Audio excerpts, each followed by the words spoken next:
What's up, you all? It's J Prissy coming at you once again, and all I have to say is I am excited about my new subscribers, and also click those thumbs up button. You all, I really don't know what's going on with this new Google thing with the comments and everything else. I have to really get down to it, but if you can comment or you know anything about it, please school your girl on it, okay?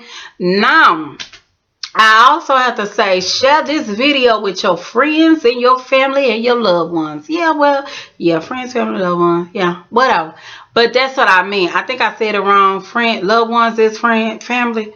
Well, you know what I'm trying to say. And I ain't got time to edit or whatever. I just don't be having time to do all that. But I'm going to keep it moving, okay? So click those thumbs up button, and I'm about to get into Real Housewives of Atlanta, baby. How are you all are feeling it? Woo! Baby, when I tell you, will you just think that, oh, well, it may not be as good, baby, it's getting better. Now, all I have to say is Miss Portia with her new look, with her little wig, her new wig or whatever, that was a cute look. You know, she moving in with her mom and, you know, I guess wanting the master bedroom. It's like, really, Portia is really spoiled, but hey, that's her mama, baby. And if she want to give her master, by all means, hey, go ahead, girl.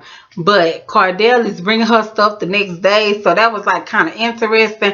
And I did not know that they didn't have the same mama, Portia and her sister, but they got the same daddy. And I say they probably look like their daddy because that mama, she's gorgeous. But anyways, Portia cute too.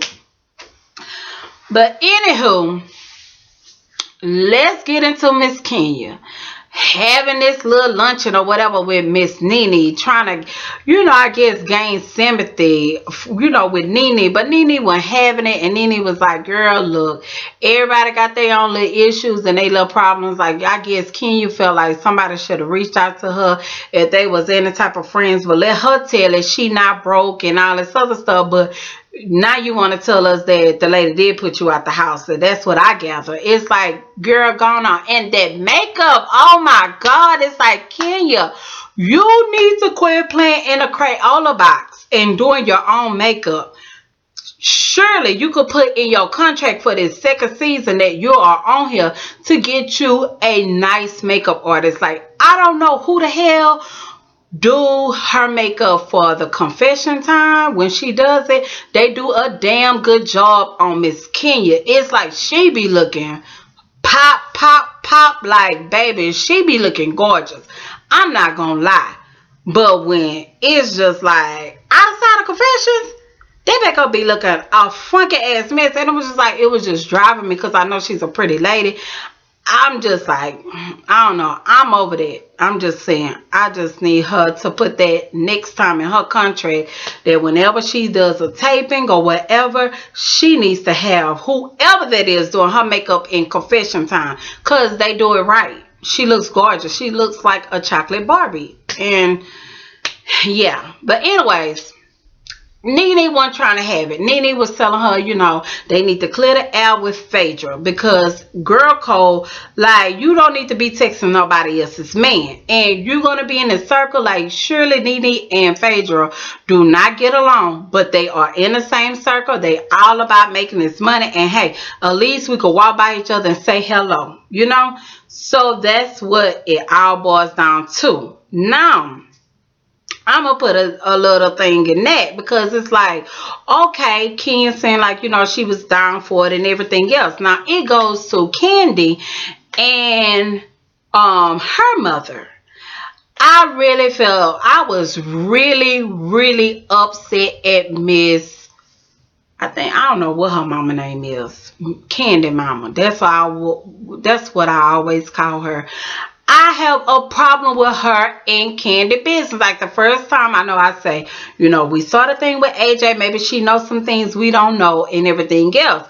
But it's like, to me, when Candy was like, you know, she trying to find her mama a house because her mama wanted a house. And we all knew last season her mom actually found the house that Candy was in, if I'm not mistaken.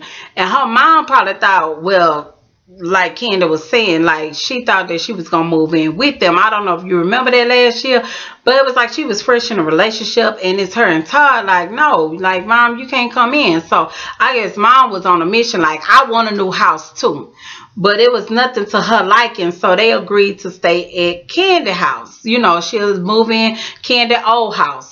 Well, Candy come over there, talk to her mom and everything else, and she started telling her how she felt about Todd. And I don't know if y'all caught that shade when Candy asked her something about the house. She said, well, like you say, you gotta listen to the people in the streets. And Candy caught that shade, baby. She was like, Mom, like, you really going there? Like, really? But anyways, I did not like how she was telling Candy, like, he mooching out for you, he using you, in that ring. I don't like that ring, and everything else. And Candy was like, Mama, this the ring I chose.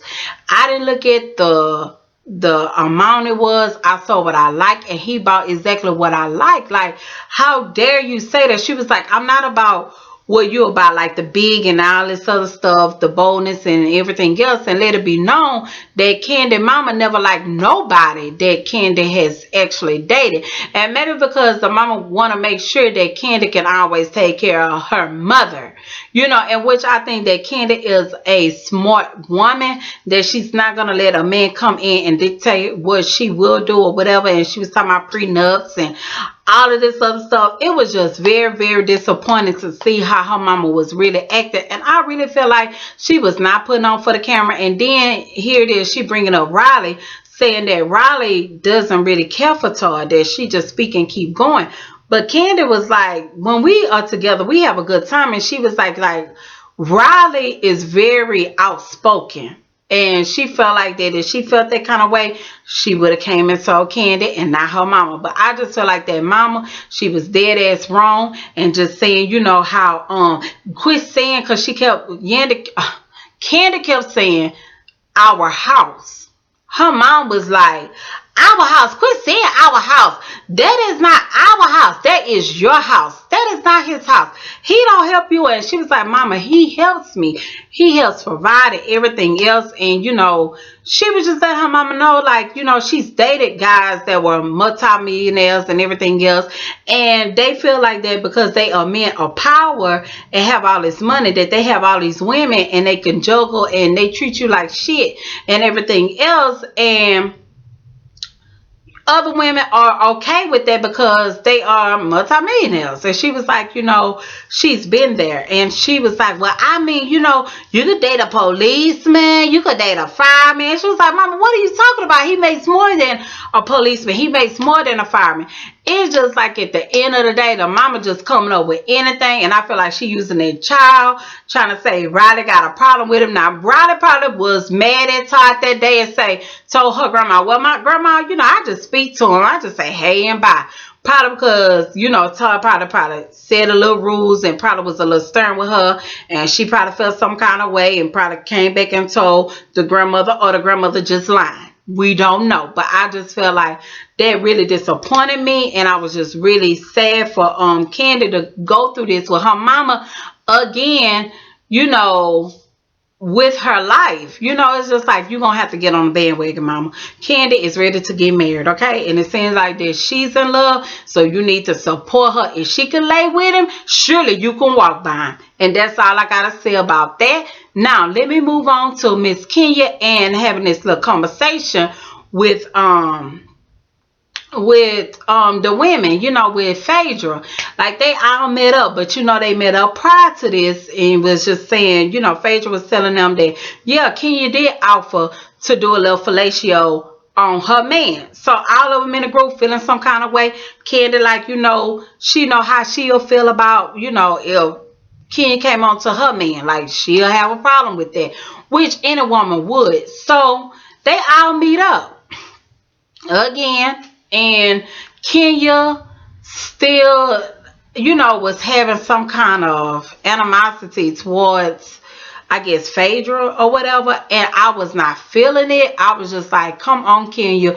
You need to get back with these girls and be in this group. You can't be acting like this. And Of course, she said something about him having AIDS and she denied it, but they played the clip back. That's what I love about Bravo. And yeah, she did say it because he was in prison and all this other stuff. But she tried to say like she didn't try to come on to Apollo and all of this. But at the end of the day, she shouldn't have been texting him. So of course, Portia's had a little 2 cents in, and she was feeling some kind of way about that because we all know she don't like Portia, and it looked like if her eyes was some damn bullets, Portia would have been shot. That's all I gotta say about that. Now with Cynthia, with her female thing about her fibroids and everything else, and you know Peter being insensitive, it was good to see that you know she was able to not have a hysterectomy but have another thing where she could keep her uterus. Cause Peter was going in on her talking about, you know, yeah, you was eating them cupcakes and everything, whatever it was with her fibroids, and it just really made her eat, and she was having like a little belly, you know, little bump. So it really bothered her because she's trying to do modeling and everything else, and here it is, she got this baby bump. So it's like, it's there for no reason because she ain't having no baby, and her and Peter ain't been getting it in. So now, you know, when the doctor picks her up, they'll be able to do that more often. So it was like, okay, good for that. But it was just really, really good because we also saw how Phaedra and Apollo is like, it's tension now. And it don't look like a happy home. And Apollo look like he's sick of her friend that was at the house and the damn nanny, because they was like kind of like putting their 2 cents in.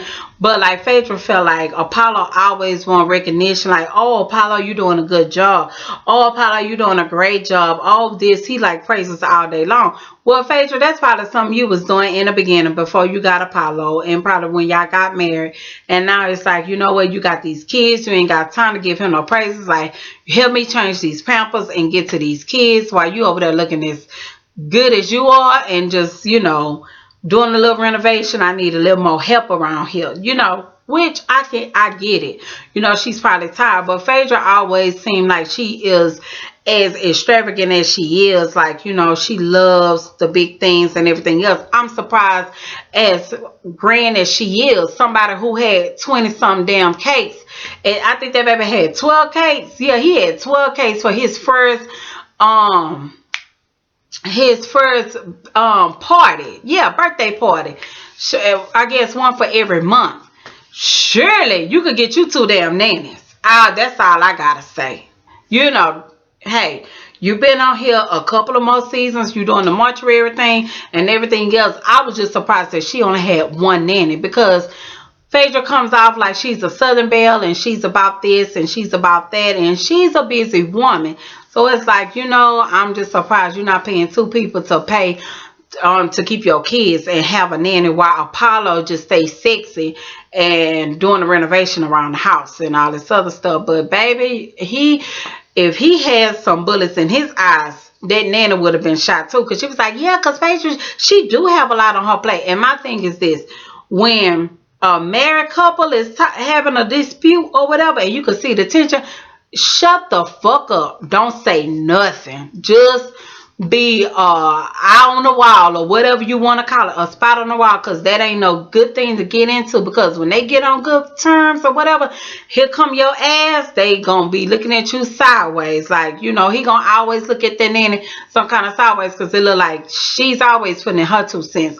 But I must say, I'm enjoying Atlanta Housewives. Can't nobody bring the drama just like them. And it's not just seeming like, oh my God, it's just like boring drama. It's saying like, this shit is just to get good. Like, I still want to see who Candy trying to get at. But, you know, I just hope the mama come around and start liking Todd. And I just hope Todd and, you know, wish Todd and Candy the best. Because as we saw on Nicole Bitchy and YBF, that they are married. They got married in Mexico. So I think Mexico or whatever. But all I gotta say is congratulations, Candy and Todd. And I will be back next week for the next episode. And until then, I'll talk to y'all later. Bye bye.